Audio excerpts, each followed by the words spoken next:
Well, good morning. Some of the messes you get into here.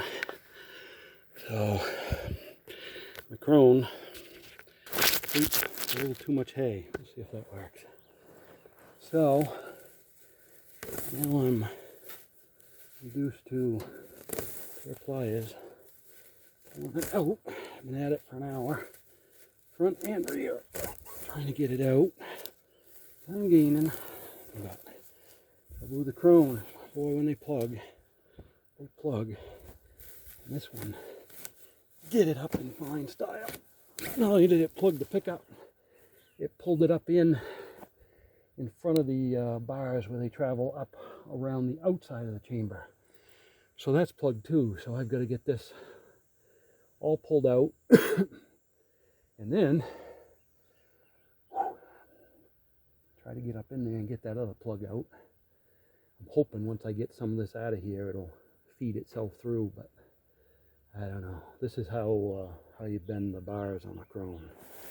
Other than this, they're pretty bulletproof, but all it takes is one slug get caught on one side and all of a sudden, poof, she puts hay in the wrong place and you're out of luck. But that's the way it is. The good thing is with this Timothy, I can get hold of it with a pair of pliers. And once you pull some out, it makes it easier to pull some more out. It has to make some room. But it doesn't help that it's 95% humidity today, about 80 degrees. Sun's starting to break out. It's going to be just a joy here, another hour. I've been at this for over an hour now, and I got at least an hour more to do here. So, my other baler is in the shop, waiting for parts. United, I think it was July 2nd I ordered parts. And United apparently had two accounts for me.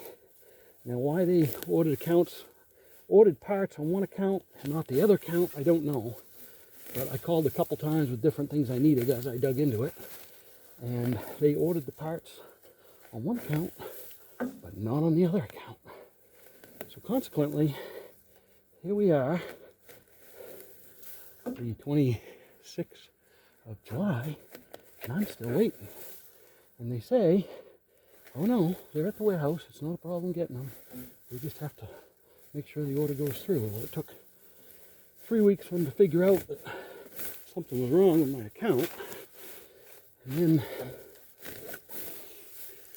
I just called this morning again, asked how we were making out, and assured me that the last bushing should be here today.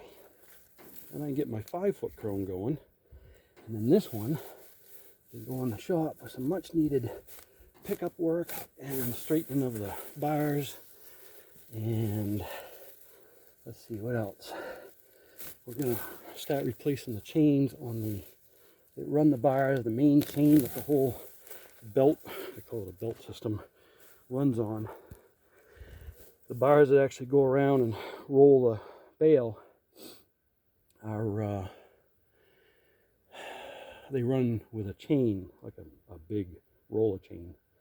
And each little section of that, there's like three links between each bar, and those are all worn, which means the chain is stretched, which means it isn't doing what it should be doing as far as making bales. And of course, bars are stretching, bending. And so I built a straightener. Whew, boy, it's freaking warm out. And so I'm going to heat the bars, straighten them, and then try to get it rebuilt. But I want my 5-footer back. If we ever get some dry weather, there's a big chunk. If we ever get some dry weather, I will make some dry 5-footers. I probably aren't going to make any more 5-foot silage. They're just too heavy to handle. My skid steer doesn't like them. Customers don't like them. I like them because You're only wrapping one bale and getting 1 1/3 bale worth of hay compared to 4 foot, but I understand a lot of people just aren't set up to handle 5 foot silage. They're a little heavy. So I haven't actually weighed them either, but I know this one makes about a 600 pound, 650 pound dry bale. I've actually never, oh come on, that's a good one. Never actually weighed the silage. So, oh boy, boy, boy, boy.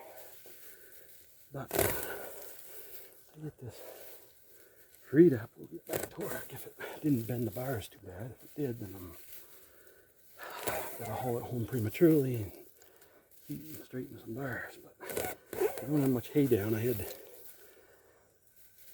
one windrow I couldn't finish the other day. I ran out of net. And of course I had the net at home. 50-mile round trip. And I had places to be Saturday evening. So I said, well, we're going to leave one windrow in the field and let it get rained on. So it got rained on. Consequently, this is the stuff that got a little wet. It was silage anyway. It was in a windrow, so if it doesn't get wrapped and taken care of, it'll be pig hay for this winter. I'll use it for bedding for the pigs. They'll love it. So there's not much of it, probably 6 bales or something, but just enough to make you wish you could have got it all done. But I left my spare net at home, just like today. I left my damn sawzall at home. And this guard up here, if I could get it to go that way, I could drop it out of there and pull that plug out. But I can't get it to move. It's jammed up with this hay. So I gotta get enough hay out to try to get it out of there. Because you got nothing to work with here. No place to pry on it, nothing. So I didn't bring enough tools for what I'm doing. So my big truck's down, so some of my tools are in that. Lost ignition switch driving up here the other day, so it quit on me. Luckily I'd left the trailer in the field the day before, so I just had the tractor.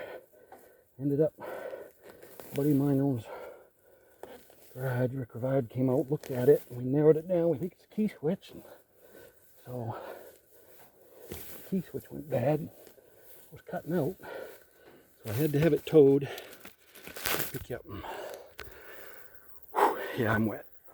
I'm tired. I'm miserable. Had to have it towed to his garage, and he worked on it and got it going. But as you can see, your best friend in all this is a pair of pliers and a knife. So now I have to take a break. So it is miserably humid. Like as bad as it gets. But I'm officially retired from the PFD, so I got no place to be. Nothing I got to do today other than try to get some of this done. So we'll walk out here in the field. We got a good slug of this field done. I got this section left. I think there's 15 acres down in that section. And then there's a little field across the road that's roughly an acre, and then 4 acres down the dog leg, I call it, down along the river. So I got less than 20 acres left to do here. My second crop in the other field just up the road is ready to be cut, but I haven't finished first crop down home because we were so dry in June. I waited to get started, waited for some rain. And then when I did get going, I had work. And then July 3rd, it started raining, and it hasn't stopped. So we get a window of a day or so. I think we've had one window where we had 3 days without rain, and I dropped a bunch up here, made some dry, but I need 3 or 4 days so I can drop the rest of this and just make dry and leave them here so I can get moving on to the rest. It's already The Timothy is still okay, but it's starting to go by. The vetch is going by. At least the clover is coming into it, but you see it's a little brown. She's losing some green, but it's recovering fast. But that's the way it is. So I shall continue on with this beast. Sorry for the shakiness. Whew, catching my breath, and there ain't a breath of air. Boy, it is tight. Have a good day.